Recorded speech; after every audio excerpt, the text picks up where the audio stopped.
you should have completed a short response yesterday, right? And I know there was a little bit of issue with that, right?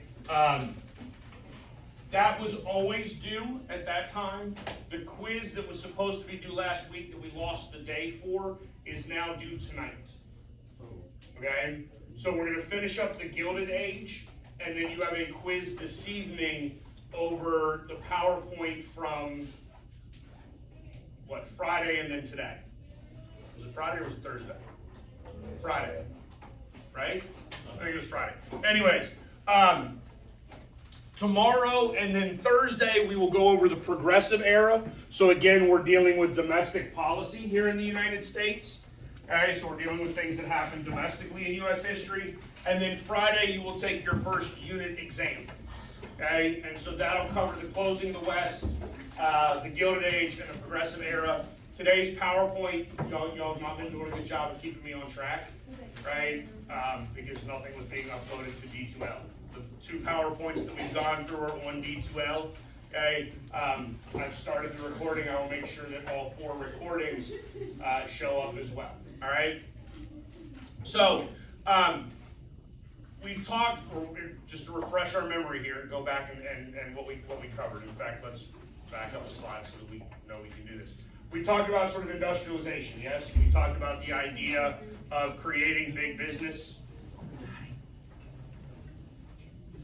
Okay, big business, right? We've got the creations of industry. Okay, that means that we have capitalists, people that are creating massive industries. Those industries then require labor, right? So we've talked about causation versus correlation, right? We now have to have a whole bunch of labor. So a couple of facts here about labor, right? I think we all understand that men go to work, right? That is sort of ingrained. That is the sort of gender stereotype that we have, okay? But it's important to understand that women are also going to go to work during this period of time. Again, we talked about the technological innovations. On Friday, we know that the sewing machine, right, is invented. Okay? We have textile mills. We talked about the concept of the creation of what were referred to as pink collar jobs, yes? Right, so women are going to go to work. We're going to see when we get into some of the cultural shifts after women have been at work for a little while, they're going to want some stuff, right? Because we remember the golden rule that I taught you on Friday? Whoever has the gold makes the rule. Women are now having economic opportunity. They're going to want some say in how things are playing out, right? Kids also go to work, and I think we might have delved into this a little bit, right? You know that children were working on farms when we were out on the frontier, when we still had a frontier, right? By the time you are 8, 9, 10 years old, right, you're out there, you know, feeding chickens, collecting eggs, doing whatever it is that you need to do in order to help on the farm, right? We don't have the educational infrastructure that we have today, and so as industrialization happens and people are moving into cities, kids frequently go to work, right? This is not really a great thing. Children probably shouldn't surprise you. Children are like less attentive than adults, right? Children are more prone to make mistakes than adults. They just simply have less experience. Okay? Our working conditions are very, very poor. Okay? We don't have governmental responses yet, so we don't have, I think I told you about OSHA on Friday, right? We don't have the Occupational Safety and Health Administration, right? There's no provisions to make sure that you don't like put a ladder on top of a chair and then climb up the ladder. You know that's gonna fall, right? And if you didn't know that, now you know, right? But there's nobody that prevented things like that from happening. So when the government doesn't get involved, then that means that the people are going to have to get involved, right? And people are going to be a little bit more quick to respond than the government will be, and we've seen that throughout history now, right? Government is not fast in terms of reactions, right? So one of the first things that will happen once we create labor, right? Once we create wage workers through industrialization, we're going to create labor unions. And you'll learn more next year in government when we talk about sort of political power, right? This is a democracy, so everybody has like a little tiny bit of power, right? You know, just oh so much, right? Because that's what democracy is, right? It's power of the people. Right? Our Constitution starts with we the people. Okay? But here's the thing: if you only wield just like one little iota of power, right? What can you do with that? And the answer is not a whole lot. But if you consolidate that power, if you get a whole bunch of people together, right? All of that power is collective, and then it can actually accomplish things. This is the idea behind organized labor. Okay? So there's a concept called collective bargaining, for instance, that goes into this. Right? If you have a job and you go and ask your job for your boss, let's say you go ask your boss for a raise, what's he going to tell you? No. Sorry, we just don't have it in the budget. We can't do it. Like, don't want to lose you. You're a great worker, but I can't give you a raise. Right? What happens if every single person at your job all like says, look, man, we're getting a raise or we're leaving? The likelihood of you getting a raise significantly increases, right? Because the alternative is the boss has to shut down the business because he has no employees whatsoever. Okay, that's a concept of collective bargaining. Right? Now, it's easy to understand it in terms of wages, because that seems to be what most of us care about, right? Okay, but not just wages. There are other things that we're going to look for, right? We're going to look for safety, right? We're going to look for provisions to ensure that people are not at undue risk in operating machinery or accomplishing whatever job they're being paid to accomplish, right? This is going to create the ideal of the 5-day work week, the 8-hour work day, right? Some of these things that still exist now, a century later, they are created as a result of organized labor. They're created as a result of collective bargaining and workers coming together demanding certain provisions, right? So the Knights of Labor are one of just a number of different organizations, right? And so that's going to be our example for this, but there's the AFL, right? The American Federation of Labor, and a whole bunch of others. Okay? Some of these organizations are skill specific, right? So you might have a union just for steel workers, right? A union just for railroad workers. Some of them are more inclusive and they're sort of unions for everybody. The larger the union or the more inclusive the union is, the more generalized the things that they're working for are, right? So that would be things like what will eventually get to the creation of a minimum wage and things of that nature, right? Mother Jones is simply an example of trying to deal with child labor as a significant issue, as a cultural or societal problem that's going on in the United States. So as the United States has industrialized and as children are going to work, right, there are a number of people who understand rightfully that the children are the future, right? If you destroy the youth of a nation, you destroy the future of the nation. Okay? In order to ensure sort of the longevity in the future of America, we have to do things in order to protect the kids. One of the best things that we can do is we can pull them out of the work environment and essentially provide public services for them. That becomes education, right? Now, on some level, I want you to think deeply about this concept, right? Because when you are first sent to school, what are you taught? Well, but in addition to like learning how to read or write or do basic arithmetic, how to right? take care of yourself. What do you mean when you say how to take care of yourself, Matt? Like basic human things that you need to be able to do by yourself. So, well, there's some aspect of that. But if you go back to kindergarten, first grade, right? Did your teacher spend a significant amount of time teaching you how to follow rules? Yeah. Why? So you can follow the government's rules. Supposed to be in it. Maddie, you're not wrong. You understand that? Okay? If we create in you an understanding or a sense of how you behave, how you act, what are the expectations of you, the reality is that creates in you or instills in you the necessary characteristics in order to go and be a good worker in the future. Now, I want you to understand, even in this day and age, we still do that. Okay, it's a little bit different though, because I'm not trying to just indoctrinate your behavior, right? I'm not trying to turn you into some sort of drone worker bee, right?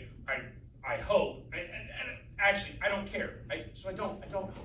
If you decide when you're 23 that you're happy in life, going to work in like a car plant, right? And you're just stamping sheet metal all day long for $14 an hour, right? And that makes you happy, then by God, do it, right? But that's mindless work.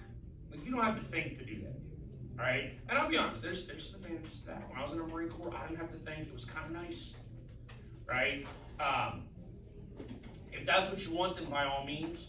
But even in this day and age, the purpose of education is really to prepare you for adulthood, right? And prepare you for an adulthood that would actually be beneficial to society as a whole. Like, we have a vested interest in this. Not just me, but everybody that pays taxes to pay my salary. There's a vested interest in your success as a student in order to provide for the advancement of our society once you become an adult, right? And so for me, that's why I'm trying to teach you to think inquisitively about all things. Question everything, right? Because that is how you actually progress intellectually, right? There is no progress intellectually by rote memorization. Do you understand that?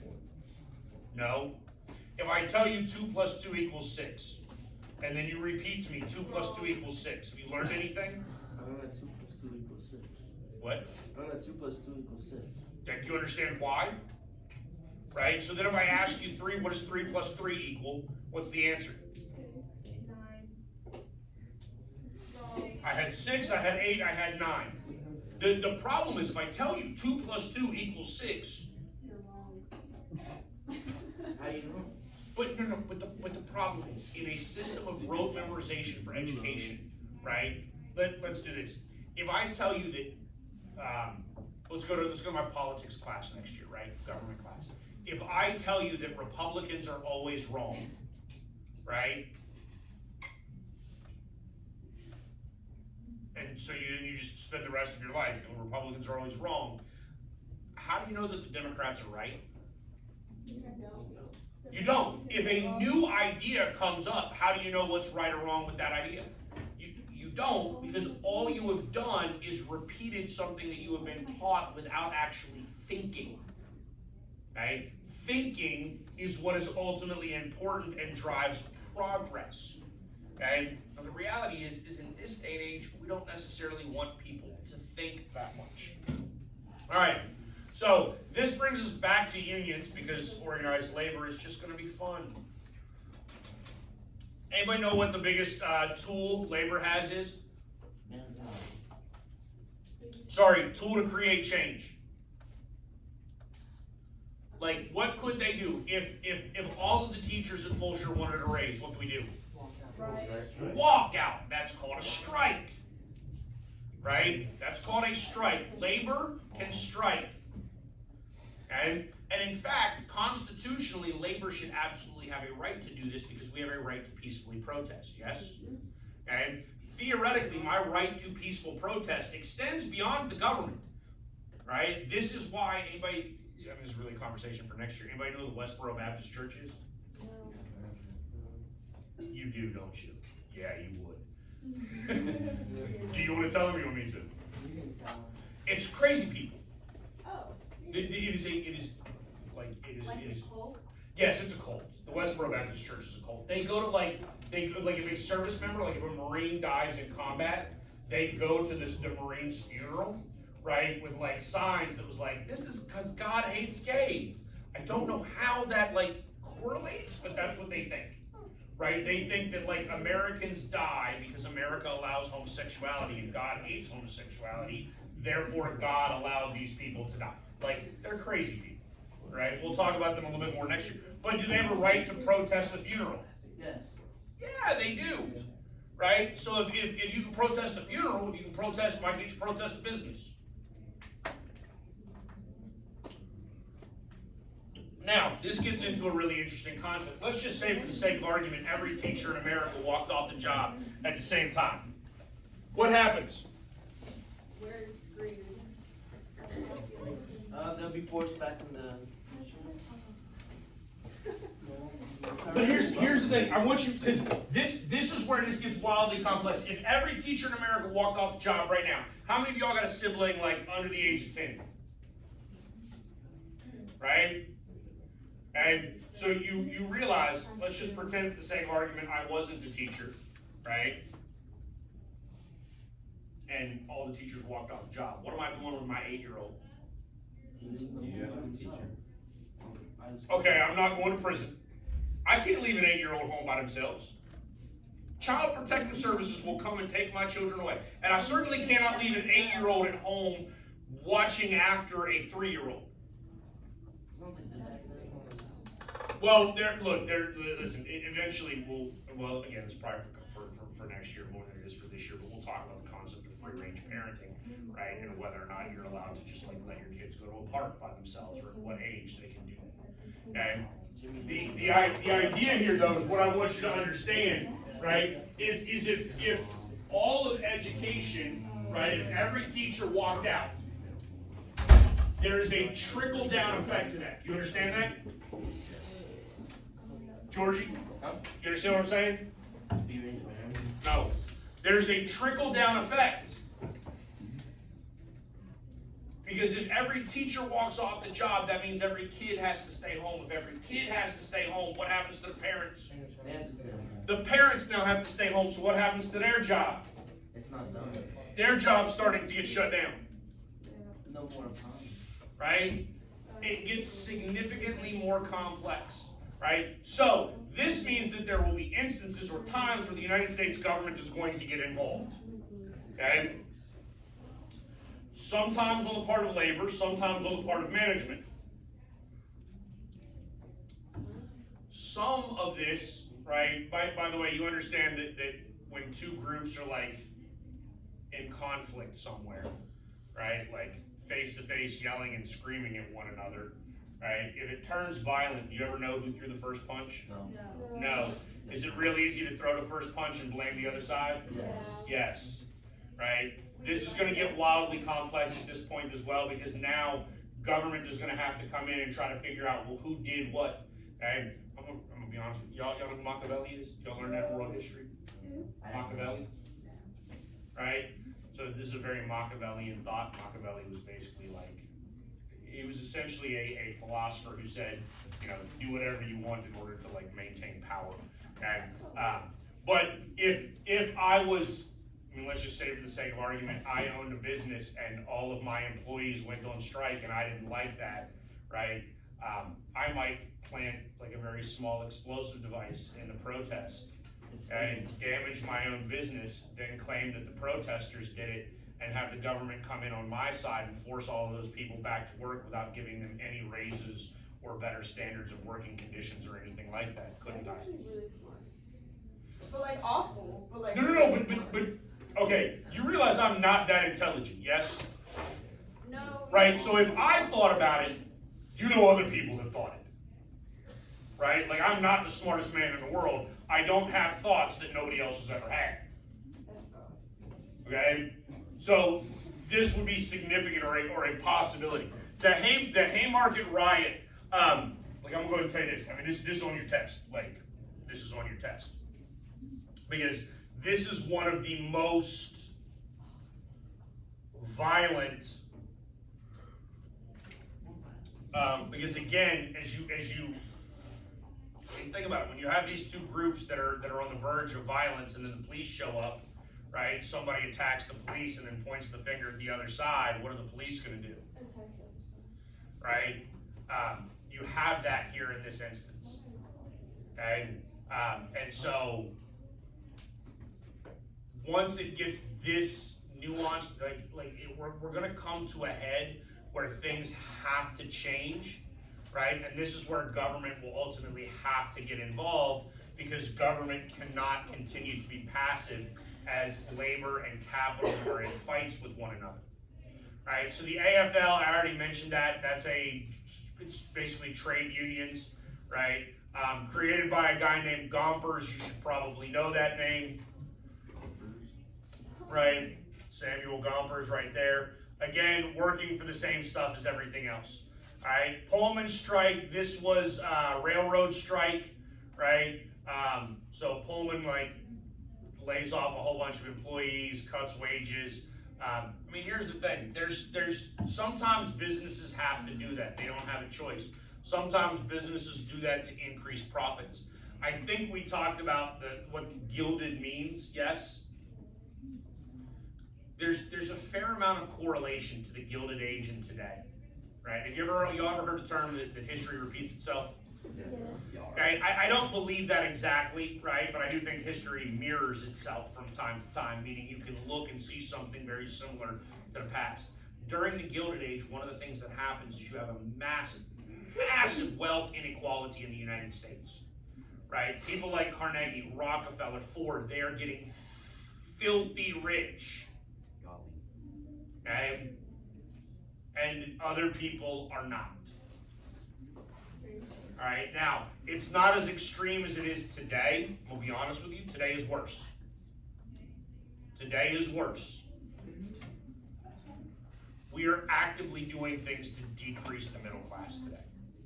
The middle class is getting smaller in the United States today. That's not true here.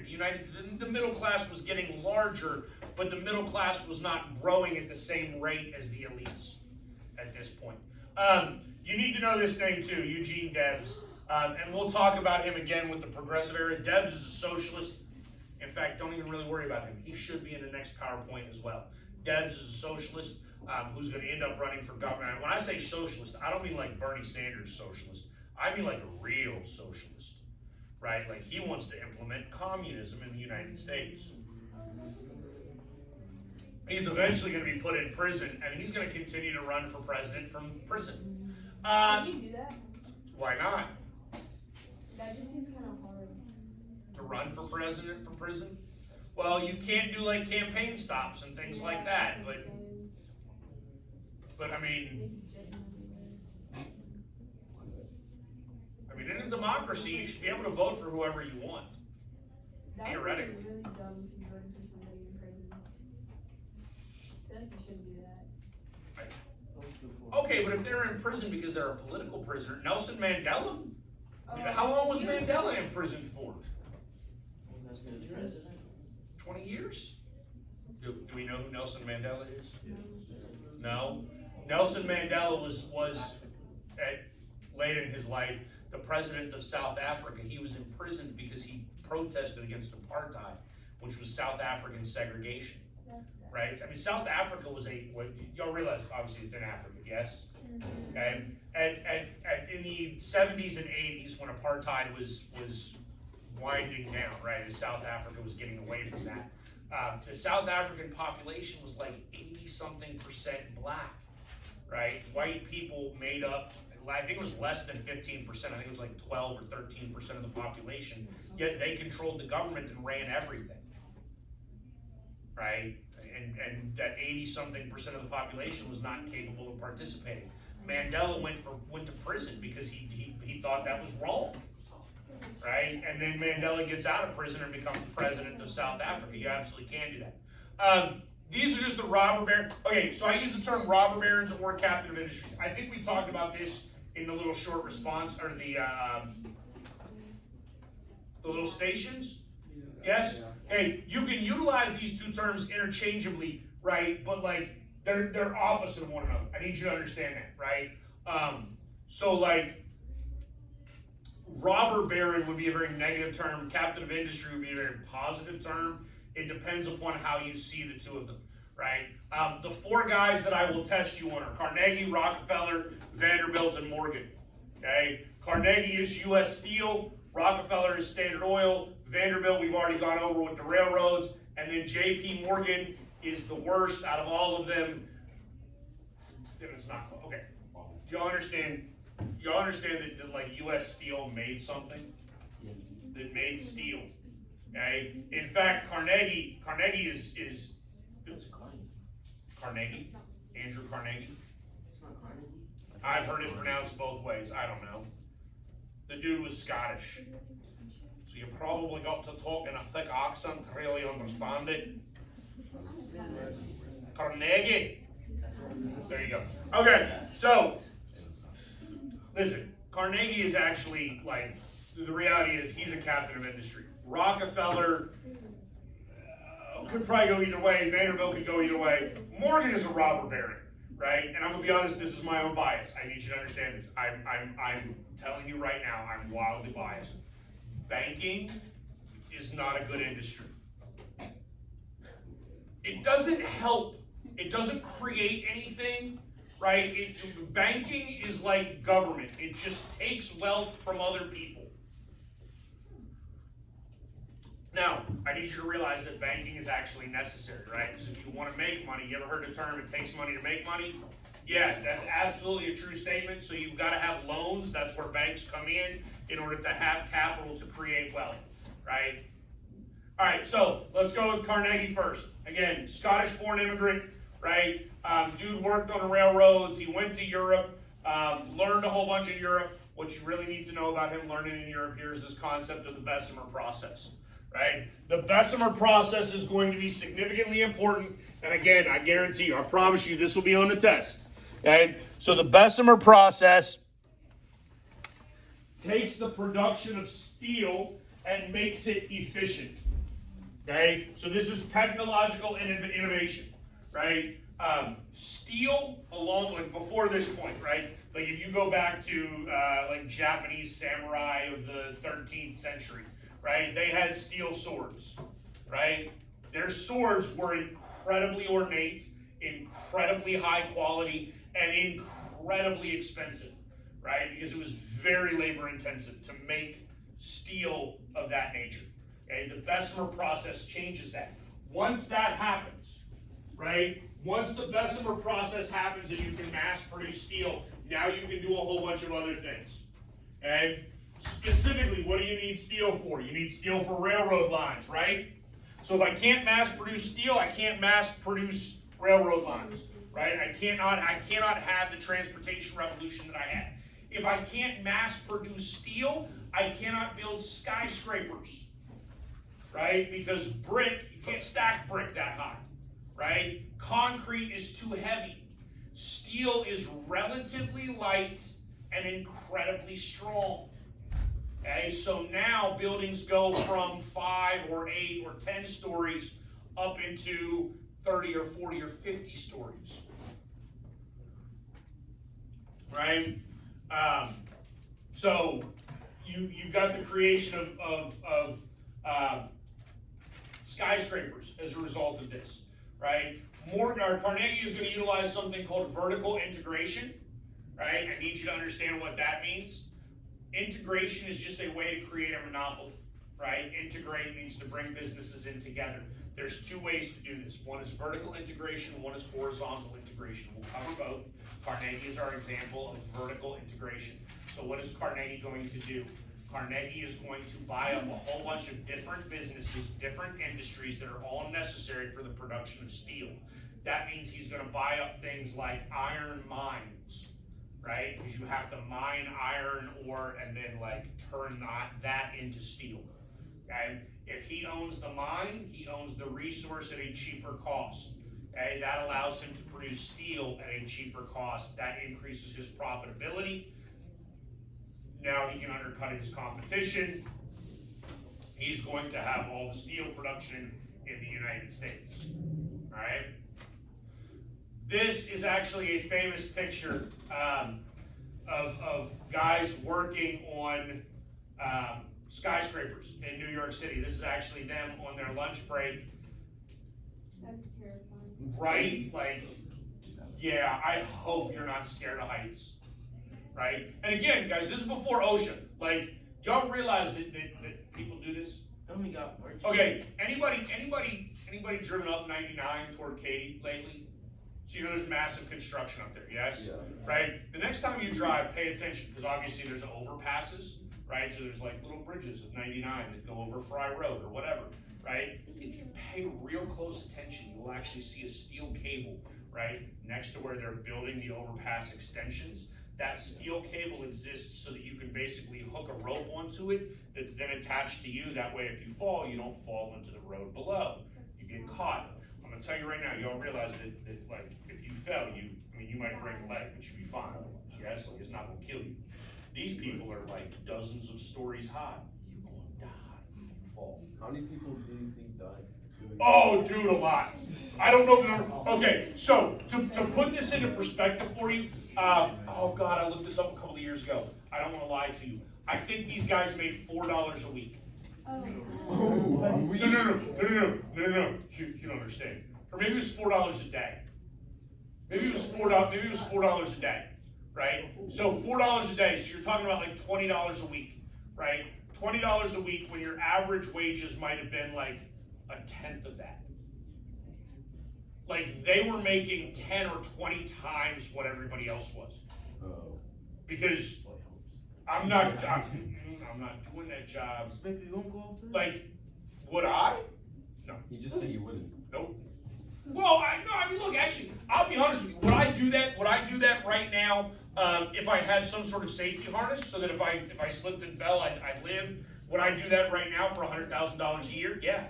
Hell yeah, I would. Oh yeah, that's. Right? Okay. I mean, would I go work in a coal mine today? I mean, look, I'll be honest with you, part of the reason why I left West Virginia. You know what coal miners make, though?